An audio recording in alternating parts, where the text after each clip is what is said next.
அதான் சொல்லிட்டேன்ல, ஒரு குற்றவாளி எந்த அரசியல் கட்சியில் இருந்தால் எங்களுக்கு அதை பற்றி ஒன்றும் கவலை கிடையாதுங்க. அவன் எந்த கட்சியில் இருந்தாலும் அவன் மேலே ஆக்ஷன் எடுக்க போகிறோம். இதை தேவையில்லாமல் நீங்கள் தான் பெருத்துப்படுத்துறீங்க. எங்களுக்கு அவன் எந்த கட்சிக்காரன்றது முக்கியமே கிடையாது. இந்த விவகாரத்துக்கு பிறகு சென்னை மாநகரில் மற்றவர்கள் சொல்லக்கூடிய மெசேஜ் என்ன?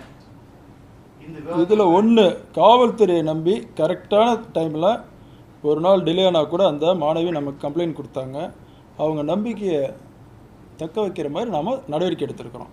அவங்க தரப்பில் பொறுத்த வரைக்கும் காவல்துறை நல்லா பண்ணியிருக்கிறாங்கன்னு எல்லாரும், அண்ணா யூனிவர்சிட்டியாக இருக்கட்டும், பாதிக்கப்பட்டவர்களாகட்டும், அவங்க காவல்துறை மேலே நல்ல நம்பிக்கை வச்சுருந்தாங்க. அதை நாம் உறுதிப்படுத்துகிற மாதிரி தான் நடவடிக்கை எடுத்திருக்கிறோம். இதுக்கு மேலே அதே மாதிரி இருக்கும்.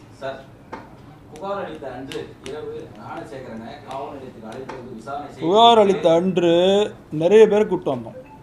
சரிங்களா? நிறைய பேரை கூப்பிட்டு வந்தோம். அவங்கள்ட்ட இருந்து எவிடன்ஸ் எல்லாம் கலெக்ட் பண்ணிவிட்டு எழுதி வாங்கிட்டு அனுப்பிச்சோம். மறுபடியும் காலையில் அந்த எவிடன்ஸை பேஸ் பண்ணி நைட்லாம் நிறைய என்கொயரி பண்ணி அடுத்த நாள் போய் பிடிச்சிட்டோம். அவரும் இருந்தார். நிறைய வழக்குகளில் அவர் சந்தேகப்படக்கூடிய நபராக இருந்த காவல் நிலையத்தில் வைத்து விசாரணை பண்ணியிருக்கோம். ஒரு சென்சிட்டிவான மேட்ரு. இதில் ஏன் பொதுவாக நீங்கள் சொல்லக்கூடாது சார். போலீஸ் இன்வெஸ்டிகேஷன் இப்படி தான் பண்ணணும், இப்படி தான் பண்ணுறான்னு.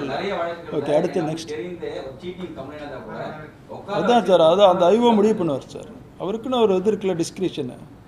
அடுத்து நம்ம ஒரு வழக்கை பதிவு செய்யும்போது அனைத்து புகார்தார் கொடுக்கக்கூடிய அத்தனையுமே நம்ம பதிவு செய்யணும்னு சொல்லியிருக்கோம். ஆனால் அந்த பாலியல் தொடர்பான வழக்கில் இருக்கும் அத்தனை நம்ம பதிவு செய்யணும் அவசியம் இருக்காது.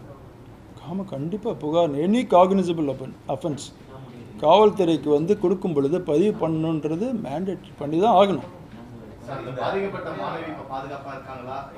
நல்ல பாதுகாப்பாக இருக்கிறாங்க. அவங்களுக்கு ஒரு இதுவும் இல்லை. அவங்க நம்ம எடுத்த நடவடிக்கையை பொறுத்த வரைக்கும் அவங்களுக்கு திருப்தியாக இருக்கிறாங்க. ஆமாம், இது நல்ல கேள்வி. ஏன்னா இந்த மாணவி எப்படி தைரியமாக வந்து சொன்னாங்களோ அந்த மாதிரி எந்த ஒரு குற்றம் நடந்தாலும் இவங்க அதை சொல்லிடுவாங்க அப்படின்ட்டு எதையும் யோசிக்காமல் கண்டிப்பாக அவங்க வந்து காவல்துறை அணுகி புகார் கொடுக்கணும். கொடுத்தா நம்ம சட்டப்படி நடவடிக்கை எடுப்போம். சார், இந்த சிசிடிஎன்எஸ் பற்றி சொல்லியிருக்கீங்க. இந்த பிஎன்எஸ் ஆக்ட் வந்ததுக்கப்புறம் அதில் ஒரு லேக் இருக்குன்னு சொல்லி அந்த லேகை பயன்படுத்தி தான் யாரும் லீக் பண்ணிட்டாங்க. பட் அதுக்காக வந்து இந்த மீடியா மேலே வழக்கு பதிவு இல்லை, டெக்னிக்கல் கிளிச்சில் ஓப்பனாக இருந்தது. அதை எடுத்து அதை பண்ணக்கூடாதுன்றது தெரியணும் இல்லையா? விக்டிம் ஐடென்டிட்டி எதுவும் வந்திருந்தால் வந்து அவங்க மேலே நடவடிக்கை எடுப்போம். இல்லை சார், அந்த பேஜ் ஏதோ ஒரு பேஜ் வேக்சின் பேஜ் ஏதோ பயன்படுத்திருக்காங்க. சரி, இது பொதுவாக எல்லாத்துக்குள்ளதை கேளுங்களேன். உங்களுக்குள்ளதை நான் தனியாக சொல்கிறேன். மீடியாவுக்கு தெரியணும். மீடியா ரொம்ப பொறுப்பான இது இல்லையா? அவங்க வந்து இந்த தகவலை தான் வெளியே விடணும், இந்த தகவலை வெளியே விடக்கூடாதுன்ற விஷயம் உங்களுக்கு தெரியும். அதையும் மீறி அதை அப்படி விட்டுருந்தா யாராக இருந்தாலும் அவங்க மேலே நடவடிக்கை.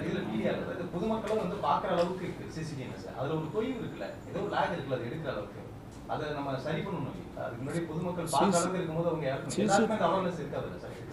அதான் சிசிடிவி எல்லாருக்கும் இருக்காது, மீடியாக்காரங்களுக்கு இருக்கணும். பார்ப்போம், பார்த்துட்டு அதை கண்டுபிடிச்சிடும். எங்களுக்கு கொஞ்சம் வேலை கொடுங்க, நாங்களும் இன்வெஸ்டிகேட் பண்ணி கண்டுபிடிக்கிறோம். எல்லாம் நீங்களே பண்ணிட்டு அப்படி வேறு யாராக கேங்க.